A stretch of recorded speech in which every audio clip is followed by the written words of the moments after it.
बिहार विधानसभा चुनाव प्रचार के दौरान किशनगंज पहुंचे ओवैसी ने तेजस्वी यादव को चैलेंज किया। उन्होंने अपने अंदाज में लोगों को संबोधित किया। असदुद्दीन ओवैसी ने कहा कि तेजस्वी यादव आजकल तुम आसमान में उड़ रहे हो, बहुत जल्द जमीन पर आओगे। उन्होंने कहा कि आसमान पर उड़ने वाले जमीन पर आते हैं, तुम्हें सीमांचल की जनता जमीन पर सुलाने का काम करेगी। इस दौरान ओवैसी ने गाँव में जाने और वहाँ के बच्चों के मुँह से पतंग छाप का नारा निकालने पर एक छोटी सी कहानी सुनाई। ओवैसी ने पलायन को लेकर भी सरकार पर सवाल किया। इस पूरे मामले पर क्या कुछ कहा है असदुद्दीन ओवैसी ने, आप खुद सुने उन्हीं की जुबानी। तेजस्वी को जरूरत थी ज़ारस्वी की इस्तेमाल करके खंजर मारकर छोड़ दिया। मैं फोन करके ज़ारस्वी साहब गुड्डू बाबू से मिला और ज़ारस्वी साहब के घर जाकर उनसे मुलाकात किया। तेजस्वी तुम एक बात सुन लो, तुमने ज़ारस्वी को छोड़ा, ना कोचा दामन ने ज़ारस्वी को छोड़ा, ना ओवैसी ने ज़ारस्वी को छोड़ा। हमेशा हम ज़ारस्वी का साथ देंगे। कल जब घर से निकल रहा था तो मैंने कहा हाजी साहब अब तुमको कहीं जाने नहीं दूंगा मैं, अब तुमको मेरे साथ रखूंगा हाजी साहब, और अगर मैं दुनिया से जाऊंगा हाजी साहब तो तुम्हारे कंधे पर तुम मेरा जनाजा लेकर जाना। अब यहां से कोई रास्ता नहीं हाजी साहब। तो ज़ारस्वी साहब ने कहा कि बिल्कुल सही है, हमको धोखा दिया और हमको इस्तेमाल किया।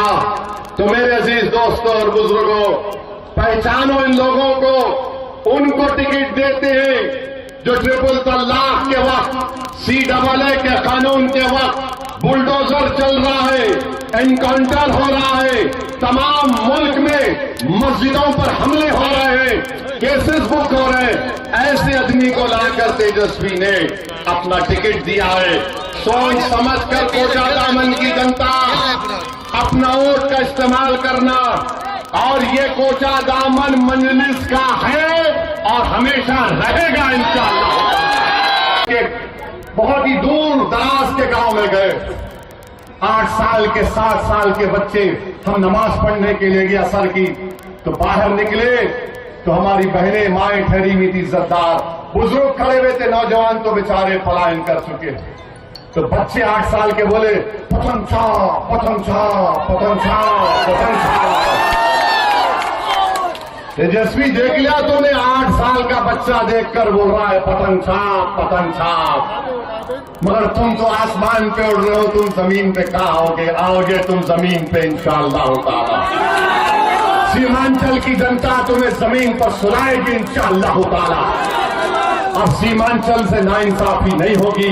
मैं आपसे वादा कर रहा हूं, कोचा दामन में, निशांदरा एरिया में, बहादुरगंज और टेढ़ागाछ के लिए एक ब्रिज की जरूरत है ताकि बिशनपुर की मार्केट को फायदा हो सके।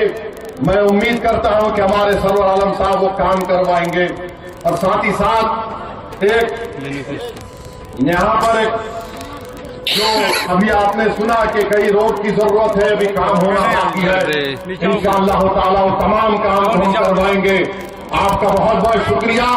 पतंग छाप जिंदाबाद। आपको बता दें कि AIM की मुस्लिम समुदाय के कुछ वर्गों में स्वीकार्यता बढ़ रही, फिर भी इसकी भूमिका और प्रभाव को लेकर राय विभाजित है। एक राय यह है कि पार्टी वोट कटवा का काम करती है, मुस्लिम वोटों को बांटती है और अप्रत्यक्ष रूप से भाजपा के नेतृत्व वाले NDA की मदद करती है। हालांकि कुछ अन्य लोगों का तर्क है कि मुस्लिम पहचान और राजनीतिक चेतना को स्थापित करने के लिए असदुद्दीन ओवैसी के प्रयास जारी हैं। इस बार भी मजलिस पार्टी बिहार में चुनाव लड़ रही है और इसी के साथ तेजस्वी यादव और महागठबंधन को जमकर निशाने पर ले रही है। देखना महत्वपूर्ण होगा कि बिहार की जनता असदुद्दीन ओवैसी की पार्टी पर कितना भरोसा करती है।